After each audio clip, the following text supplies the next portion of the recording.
330 BC, a young Macedonian king conquers the Persian Empire and leads his invading army into Persepolis, its spectacular capital city.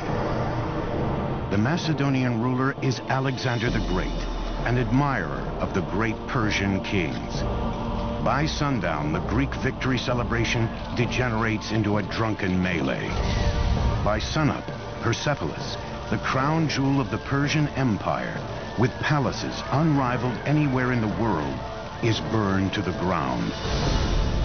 More than 2,500 years later, these immense towers stand as testament to the soaring heights this now forgotten empire once reached. I equate Persia with luxury, with rich tapestries and beautiful rugs and my mother's fat, fuzzy Persian cat named Otis. But I also think of a fantastic Persian king named Cyrus the Great, who believed in religious and cultural tolerance, and who freed the Jews from Babylon to return to Israel. Hello, I'm Peter Weller, and welcome to the Persian Empire. Around 4000 BC, two nomadic tribes were starting to take root in a rich but hot Iranian plateau, the Medes in the north, the Persians in the south.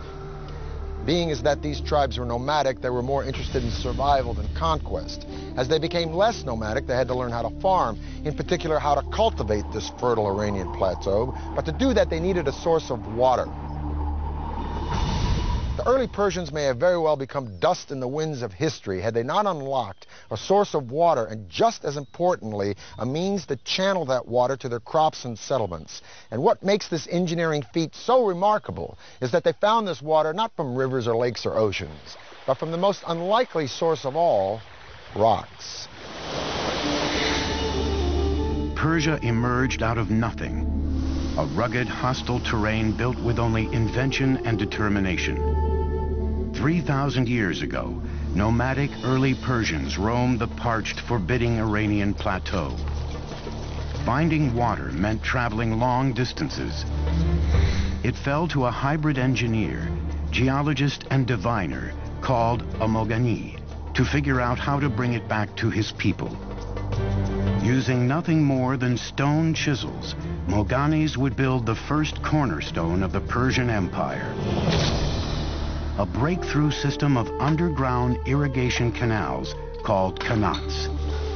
They began by harnessing gravity to exploit the natural topography of their land, which sloped relentlessly down from the Alborz Mountains towards the Persian Gulf.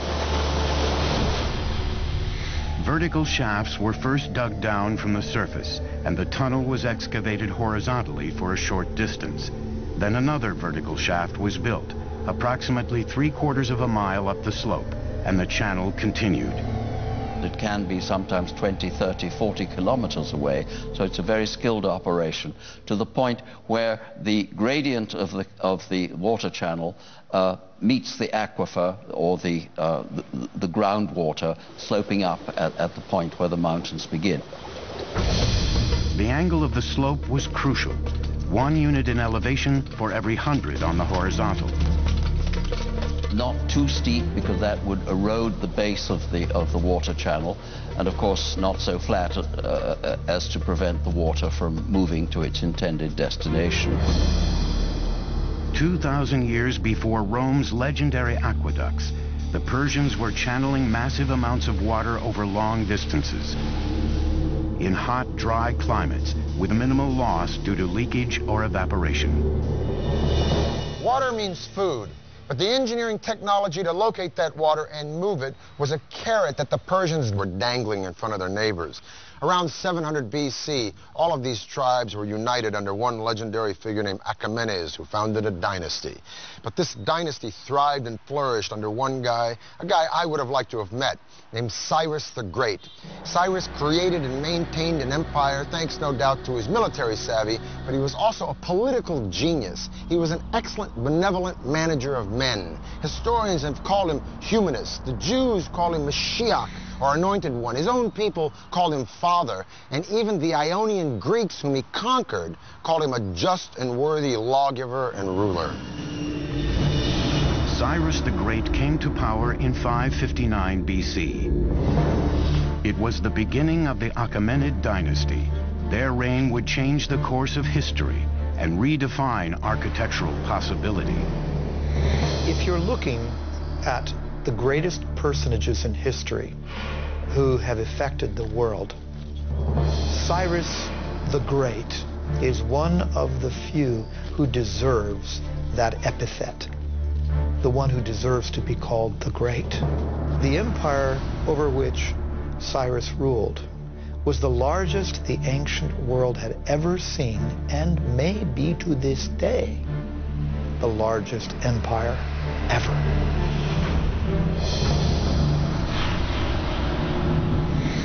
By 554 BC, Cyrus had crushed all rivals and became the undisputed leader of Persia. Now it was time to conquer the world. And if he was going to build an empire, he would need a magnificent capital city to reflect its growing stature. In 550 BC, Cyrus launched one of the most ambitious engineering projects anywhere in the ancient world. The Persian Empire's first great capital city at Pasargad, located in modern Iran. Cyrus was a very innovative builder, and I might add that his standards were particularly high. We can also say that his building project reflected in some ways the technologies that he found in the course of his various conquests. Like the Romans centuries later, the Persians were borrowers. They took the best and most advanced ideas from the cultures they conquered, then developed them even further into technologies uniquely their own. The art and engineering of Pasargad drew on influences as far-flung as Assyria, Egypt, and Asia Minor, thousands of miles away. There were stone workers, woodworkers, brick makers, relief makers, and we know that these were people often imported from all over the empire. Today, over 2,500 years later, crumbling ruins are the only remnants of what was once here, Persia's first shining capital city. Pasargad's showpiece was its two magnificent palaces, surrounded by a majestic park and vast formal gardens. Among them, the first known appearance of the astonishing Paradisia, the four-quartered walled Persian gardens. The gardens had over 1,000 yards of channels of carved limestone, designed such that water would enter small basins every 16 yards. The Paradisia of Pasargad laid the foundations for many of the world's most magnificent gardens for the next 2 millennia. What's particularly different with the Paradisia is the application of the geometric design. So we have squares, rectangular designs, floral designs, cypress trees, wild grasses, roses, lilies, all kinds of vegetations. And this is the concept of the modern park as we know it.